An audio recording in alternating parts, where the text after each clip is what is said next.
ನಮಸ್ಕಾರ ಸ್ನೇಹಿತರೆ, ನಾನು ನಿಮ್ಮ ಜಿಕೆ. ಸಕ್ಸಸ್ ಟಾಕ್ಸ್ ವಿತ್ ಜಿಕೆಗೆ ನಿಮಗೆ ಸ್ವಾಗತ. ಯಶಸ್ಸು ಅಂದ್ರೆ ಹೆಚ್ಚು ಒತ್ತಡವನ್ನ ಸಹಿಸಿಕೊಳ್ಳೋದಲ್ಲ. ಯಶಸ್ಸು ಅಂದ್ರೆ ಒತ್ತಡ ಇದ್ರೂ ಸಹಿತ ಒಳಗಿನ ಸ್ಥಿರತೆ ಅಥವಾ ಕನ್ಸಿಸ್ಟೆನ್ಸಿನ ಉಳಿಸ್ಕೊಳ್ಳೋದು. ಇವತ್ತು ನಾನ್ ನಿಮ್ಗೆ ಒಂದು ಪ್ರಶ್ನೆ ಕೇಳ್ತೀನಿ. ಸ್ಟ್ರೆಸ್ ಇಲ್ಲದೆ ಇದ್ರೆ ನೀವ್ಯಾರು? ಈ ಪ್ರಶ್ನೆ ನಿಮ್ಗೆ ಒಂಚೂರು ಅಸಹಜ ಅನ್ಸಿದ್ರೆ ಇವತ್ತಿನ ಎಪಿಸೋಡ್ ನಿಮಗೋಸ್ಕರನೇ. ಎಸ್, ಮೊದಲು ಏನ್ ತಿಳ್ಕೊಳ್ಳೋಣ ಅಂದ್ರೆ, ಬ್ರೈನ್ ಅಥವಾ ಮೆದುಳಿಗೆ ಪರಿಚಿತವಾಗಿರೋದು ಯಾವ್ದಪ್ಪ ಅಂತ. ಎಸ್, ನಮ್ಮ ಬ್ರೈನ್ ಮೊದಲ ಕೆಲಸ ಸಂತೋಷ ಕೊಡೋದಲ್ವೇ ಅಲ್ಲ, ಅದು ಸರ್ವೈವಲ್ ಮೋಡ್ಗೆ ಹೋಗೋದು. ಅಂದ್ರೆ ಬದುಕನ್ನ ಹೇಗೆ ಉಳಿಸ್ಕೊಳ್ಳೋದು ಅಂತ ನೋಡೋದು. ಅದು ಯಾವಾಗ್ಲೂ ನೋಡೋದೇನಪ್ಪಾ ಅಂದ್ರೆ, ಇದು ನನಗೆ ಪರಿಚಿತವಾಗಿದೆಯಾ ಈ ಒಂದು ವಿಷಯ, ಇದನ್ನ ನಾನು ಮುಂಚೆ ನೋಡಿದಿನ ಅಥವಾ ಅನುಭವಿಸಿದಿನ, ಎದುರಿಸಿದಿನ ಅಂತ.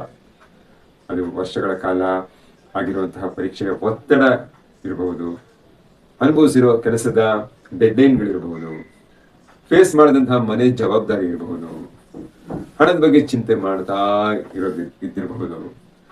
ಇವೆಲ್ಲ ನಿಮ್ಮ ಜೀವನದ ಒಂದು ಭಾಗವಾಗ್ಬಿಟ್ಟಿದ್ರೆ ನಿಮ್ಮ ನರ ವ್ಯವಸ್ಥೆ ಅದಕ್ಕೆ ಅಡ್ಜಸ್ಟ್ ಆಗ್ಬಿಟ್ಟಿರುತ್ತೆ ಅಥವಾ ಹೊಂದ್ಕೊಂಡ್ಬಿಟ್ಟಿರುತ್ತೆ.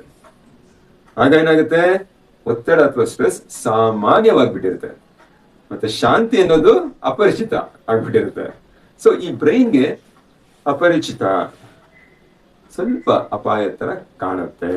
ಎಸ್, ಯಾಕೆ ಶಾಂತಿ ಯಾಕೆ ತುಂಬಾ ಅಸಹಜ ಅನ್ಸುತ್ತೆ? ಯೋಚನೆ ಮಾಡಿ. ಒಂದಿನ ಎಲ್ಲರೂ ಶಾಂತವಾಗಿರೋ ತರ ಅನ್ಸುತ್ತೆ, ಆದ್ರೆ ನಿಮಗೆ ಒಳಗಡೆ ಸ್ವಲ್ಪ ರೆಸ್ಟ್ಲೆಸ್ನೆಸ್ ತರ ಅನಿಸ್ತಾ ಇರುತ್ತಾ? ಹಾಗಾಗಿ ಏನ್ ಮಾಡ್ತೀರಾ? ಸುಮ್ನೆ ಫೋನ್ ನೋಡ್ಬೇಕು ಅಂತ ಅನ್ಸುತ್ತೆ, ಅಥವಾ ಚಿಕ್ಕ ವಿಷಯನ ದೊಡ್ಡದಾಗಿ ಯೋಚನೆ ಮಾಡಬೇಕು ಮಾಡ್ತೀರಾ ಕೂಡ. ವಿಶ್ರಾಂತಿ ತಗೊಂಡ್ಬಿಟ್ರೆ ಏನೋ ತಪ್ಪು ಮಾಡಿರೋ ತರ ಫೀಲಿಂಗ್, ಗಿಲ್ಟಿ ಕಾನ್ಶಿಯಸ್ ಕಾಡಕ್ ಶುರು ಆಗ್ಬಿಡುತ್ತೆ. ಯಾಕಂದ್ರೆ ಈ ಬ್ರೈನ್ ಅಥವಾ ಮೆದುಳು ಒಂದು ಹೊಂದಾಣಿಕೆಯನ್ನ ಮಾಡಿಸುತ್ತೆ, ಒಂದು ಕನೆಕ್ಷನ್ ಮಾಡಿಸುತ್ತೆ. ಅದೇನಂದ್ರೆ, ಸ್ಟ್ರೆಸ್ ಅಂದ್ರೆ ಕೆಲಸ, ಸ್ಟ್ರೆಸ್ ಅಂದ್ರೆ ಜವಾಬ್ದಾರಿ ತಗೊಳ್ಳೋದು, ಸ್ಟ್ರೆಸ್ ಅಂದ್ರೆ ಇಂಪಾರ್ಟೆನ್ಸ್ ಕೊಡೋದು. ಆದ್ರಿಂದ ಯಾವಾಗಲೂ ಶಾಂತಿಯಿಂದ ಇದ್ದಾಗ ಬ್ರೈನು ಮತ್ತೆ ಕೇಳುತ್ತೆ, ಏನು ಏನಾದ್ರೂ ತಪ್ಪಾಗಿದ್ಯಾ, ಏನಾದ್ರೂ ಎಡವಟ್ಟಾಗಿದ್ಯಾ, ಏನಾದ್ರೂ ಗ್ಯಾಪ್ ಆಗಿದ್ಯಾ, ಏನೋ ಮಿಸ್ ಹೊಡಿತಾ ಇದೆಯಲ್ಲ ಅಂತೇಳಿ. ಆದ್ರೆ ಸ್ನೇಹಿತರೆ ತಿಳ್ಕೊಳ್ಳಿ, ಇದು ದೌರ್ಬಲ್ಯ ಅಲ್ಲ, ಇದು ಅಭ್ಯಾಸ ಆಗಿರುವಂಥದ್ದು. ಸ್ಟ್ರೆಸ್ಗೆ ಅವಲಂಬನೆ ಆಗ್ಬಿಟ್ಟಿರುತ್ತೆ. ಅದರದ್ದೇ ಚಿಹ್ನೆಗಳನ್ನು ತಿಳ್ಕೋಬೇಕು ಅಂದ್ರೆ ಈ ಗುಣಲಕ್ಷಣಗಳು ನಿಮ್ಮಲ್ಲಿದೆಯಾ ನೋಡ್ಕೊಳ್ಳಿ.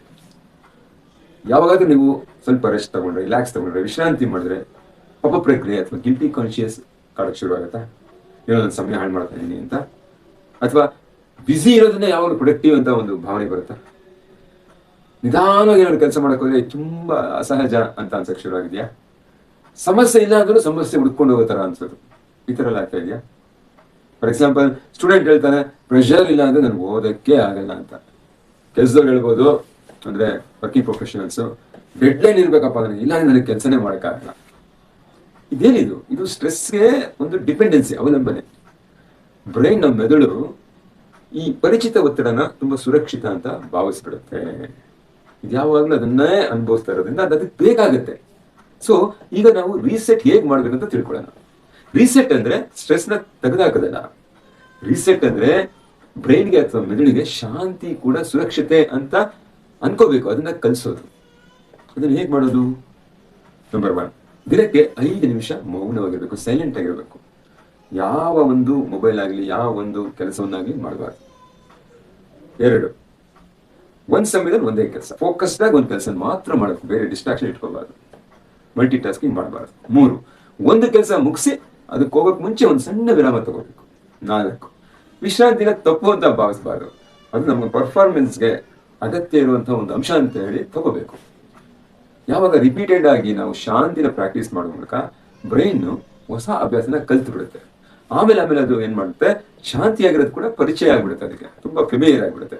ಆಮೇಲೆ ಅದು ಕೂಡ ಸುರಕ್ಷಿತ ಅನ್ನೋ ತರ ಫೀಲ್ ಆಗುತ್ತೆ. ನಂತರ ಐಡೆಂಟಿಟಿ ಪ್ರಶ್ನೆ ಮಾಡ್ಕೊಳ್ಳಿ, ಒಂದು ಆಳವಾದ ಪ್ರಶ್ನೆ ಹಾಕೊಳ್ಳಿ. ಸ್ಟ್ರೆಸ್ ಅಥವಾ ಒತ್ತಡ ಇಲ್ಲದೆ ಇದ್ರೆ ನಾನು ನನ್ನ ಮೌಲ್ಯದೊಂದಿಗೆ ಇರಬಹುದಾ ಅಂತ ಹೇಳ್ಬಿಟ್ಟು. ಶಾಂತಿ ಇದ್ರೂ ಸಹ ನಾನು ಪರಿಣಾಮಕಾರಿಯಾಗಿ ಇರಬಹುದಾ ಅಂತ ಹೇಳಿ. ನಂತರ ನಿಜವಾದ ಪರ್ಫಾರ್ಮೆನ್ಸ್ ನಿರಂತರ ಒತ್ತಡದಿಂದ ಬರೋದಿಲ್ಲ ಅನ್ನೋದನ್ನ ತಿಳ್ಕೋಬೇಕು, ಅದು ನಿಯಂತ್ರಿತ ಶಕ್ತಿಯಿಂದ ಬರುತ್ತೆ. ಸ್ಟ್ರೆಸ್ ಅಥವಾ ಒತ್ತಡ ಚಲನೆ ಕೊಡುತ್ತೆ, ಮೂಮೆಂಟ್ ಕೊಡುತ್ತೆ, ಆದ್ರೆ ಶಾಂತಿ ನೈಪುಣ್ಯ ಕೊಡುತ್ತೆ ಅಲ್ವಾ, ಕುಶಲತೆ ಕೊಡುತ್ತೆ, ಸ್ಕಿಲ್ಸ್ ಕೊಡುತ್ತೆ. ಸೊ ಹಾಗಾಗಿ ಈ ಪ್ರಶ್ನೆಗಳನ್ನು ನಿಮ್ಮೊಳಗೆ ಕೇಳ್ಕೊಳ್ಳಿ. ಇವತ್ತು ನಾನು ಶಾಂತಿ ಎಲ್ಲೂ ಕೂಡ ಅಸಹಜ ಅಂತ ಅನ್ನಿಸ್ತಾ ಇದೆಯಾ ಅಂತ ಹೇಳಿ, ಅಥವಾ ನಾನು ಅನಗತ್ಯವಾಗಿ ಒತ್ತಡನ ಅಥವಾ ಸ್ಟ್ರೆಸ್ನ ಸೃಷ್ಟಿ ಮಾಡ್ತಾ ಇದ್ದೀನ, ನನ್ನ ಮೌಲ್ಯನ ಒತ್ತಡಕ್ಕೆ ಕಟ್ಟಾಕ್ಬಿಟ್ಟಿದ್ದೀನ.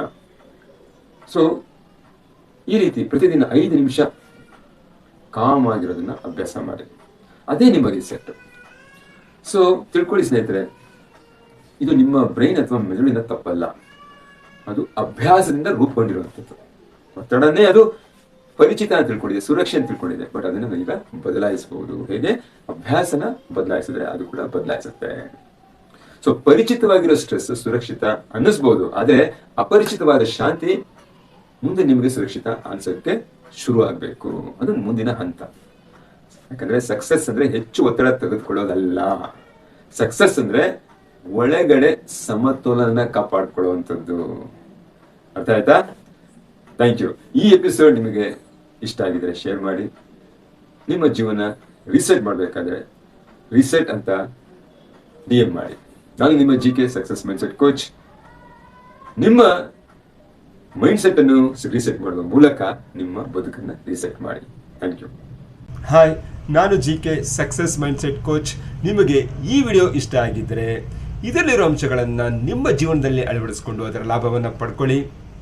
ಮರೀದೆ ಲೈಕ್ ಮಾಡಿ, ಕಮೆಂಟ್ ಮಾಡಿ, ಮತ್ತು ನಿಮ್ಮ ಪ್ರೀತಿ ಪಾತ್ರರಾದವರಿಗೆ ಇದನ್ನು ಶೇರ್ ಮಾಡಿ.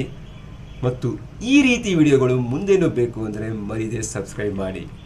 Thank you. All the best.